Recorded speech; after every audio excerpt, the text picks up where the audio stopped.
తెలంగాణ ధర్నా చౌక్ అంటే ఇది అణగారిన వర్గాల ఆత్మ ఘోష గడ్డ. ఇది ఈ ఘోష గడ్డ నుంచి ఈ సభ్య సమాజము, మనం ఎందుకు సభ్య సమాజం అంటున్నామంటే దైవ దర్శనానికి పోతుంది ఒక చాకలి తల్లి, ఆ తల్లికి సంబంధించిన కుటుంబం. అంటే ఆ చిన్నారి పాప, ఆ తల్లి, ఆ కుటుంబ సభ్యులు, తన భర్త, తన అత్త, ఆడబిడ్డ, తన యారాలు, వీళ్ళ కుటుంబం కలిసి దైవ దర్శనం పోతుంటే అక్కడ ఆ దేవస్థాన కమిటీ, నేను కులాల గురించి మాట్లాడతలేను కానీ ఒక సామాజిక కులము, చిన్న కులము ఆ దేవదర్శనం పోతుంటే టికెట్ తీసుకోవాలనే కారణం చేపట్టి 100 రూపాయల టికెట్ తీసుకోకపోతే రూమ్లో తీసుకుపోయి దాడి చేయడం జరిగింది. ఇది అందరికీ తెలిసిన విషయం. సోషల్ మీడియాలో వీడియోలు వచ్చినాయి, అందరికీ తెలుసు. ఆ దాడి చేస్తున్నాయో నా భర్తను కొడుతున్నాడు, అత్తను కొడుతున్నారు, తన ఆడబిడ్డను కొడుతున్నానని ఆ తల్లి ఏడుస్తూ తన పాపను వాళ్ళ కాళ్ళ మీద వేస్తున్న సందర్భంలో కాలుతో తన్నితే ఎగిరి అడ్డుపడితే ఆ చిన్నారి పాప తెల్లారేసరికి చనిపోవడం జరిగింది. ఇది దైవ దర్శనంలో జరిగిన, దేవుడి సాక్షిగా జరిగిన సంఘటన. ఆ సంఘటన జరిగిందని, అన్యాయం జరిగిందని ఆ చిన్నారి పాప తల్లి ఒక 2 నెలల పచ్చి బాలంతా, ఒక తెలంగాణలో భాషలో చెప్పాలంటే ఆ పేగు పుండు ఇంకా మానలేదు. బిడ్డ రేవంత్ రెడ్డి, నువ్వు ప్రజాపాలన అంటున్నావు కదా, నీ ప్రజాపాలనలో తెలంగాణ తల్లి విగ్రహం మార్చినావు కదా. నువ్వు విగ్రహ వైద్యురాలతో ఉన్నది, పట్టు చీరలతో ఉన్నది. ఆమె మన తెలంగాణ తల్లి కాదని నువ్వే ఒక కొడవలి, ఒక కంకి పెట్టి మరో తెలంగాణ తల్లిని తీసుకొచ్చినావు. నేనేమంటున్నా అంటే తెలంగాణ తల్లిని ఇక్కడ అంటాం, భారతదేశంలో భరతమాత అంటాం. మరి అటు దేశాన్ని భరతమాత, ప్రాంతాన్ని తల్లి అంటాం. మరి ఈ చిన్నారి పసిపాప తల్లి నిండు 2 నెలల గర్భిణీ స్త్రీ తన పేగు పుండు మానకుండా తన పాపను దాడి చేసి చంపితే ఏడుస్తుంది ఆడికి 16 రోజులు. ఈ సంఘటన మీద ఎందుకు విచారణ చేపడతలేవు? ఈ గడ్డ మించి ఒక చాకలి బిడ్డగా నేను డిమాండ్ చేస్తున్నాను, ప్రజాపాలనకు అనర్హుడివి. అందుకే ఈ ప్రజాపాలన నువ్వు మనిషివిగా అనుకుంటే, నువ్వు అన్నం తింటున్నావు అంటే నీకు కూడా చిన్నారి పిల్లలు ఉన్నారు కదా. ఎందుకంటే అనద్దు, నువ్వు ఒక బిడ్డ ఉన్నది కదా.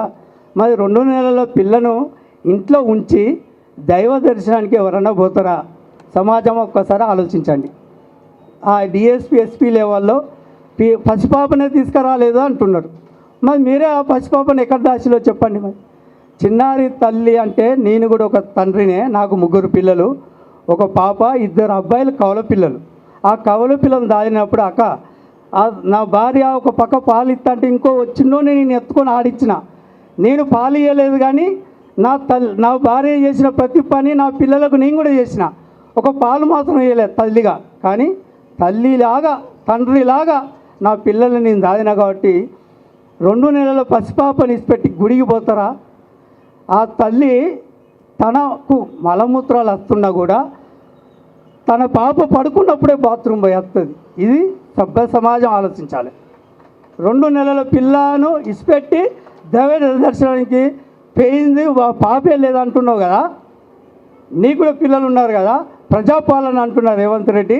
ఇప్పటికైనా సిగ్గు శరం సోవి తెచ్చుకొని అదే మల్లన్న జాతర సంఘటన ఎక్కడైతే జరిగిందో, ఏ పాప అయితే అక్కడ మరణించిందో, ఆ హత్య చేయబడ్డదో ఆ సంఘటన మీద ప్రజా దర్బారు పెట్టు. అక్కడ పోలీస్ యంత్రాంగాన్ని పిలువు, సిటీ ఫుటేజ్ బయట పెట్టండి. అందుకే ఈ వేదిక ద్వారా నేను గౌరవ BC SC ST Jack chairman అధ్యక్షులు విశాల మహారాజు గారికి ఉద్యమాలను తెలియజేస్తున్నా.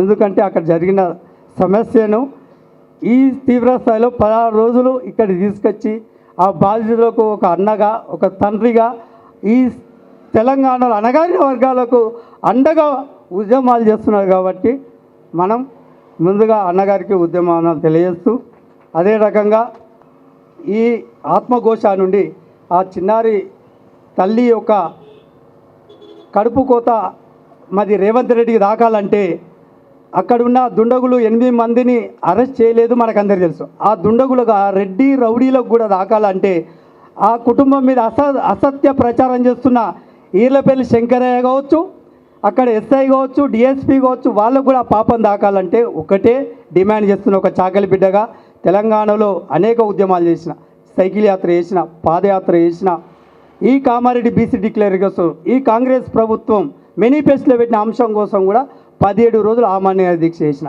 ఒక పోరాట బిడ్డగా చెప్తున్నా. ఆనాటి దొరల గడులంగోలో కొట్టి తెలంగాణ రైతాంగ సాయుధ పోరాటం నడిపిన తెలంగాణ వీరనారి చాగలైలమ్మ ఉద్యమ స్ఫూర్తితోటి మేము రజాకారులను ఉద్యమాలు ఉన్నాయి. ఈ దేశం స్వతంత్ర పోరాటం ఒక దిక్కు జరుగుతుంటే ఈ దేశ సమగ్ర అభివృద్ధి కోసం, స్వచ్ఛ భారత్ కోసం, శుభ్రత కోసం, ఈ సమాజానికి చదువు జ్ఞానం అందాలని సంతు గాడ్గే మహారాజా తన 60 సంవత్సరాల పోరాటం ఈ మహారాష్ట్రలో కానీ భారతదేశంలో చరిత్రలో ఉంది.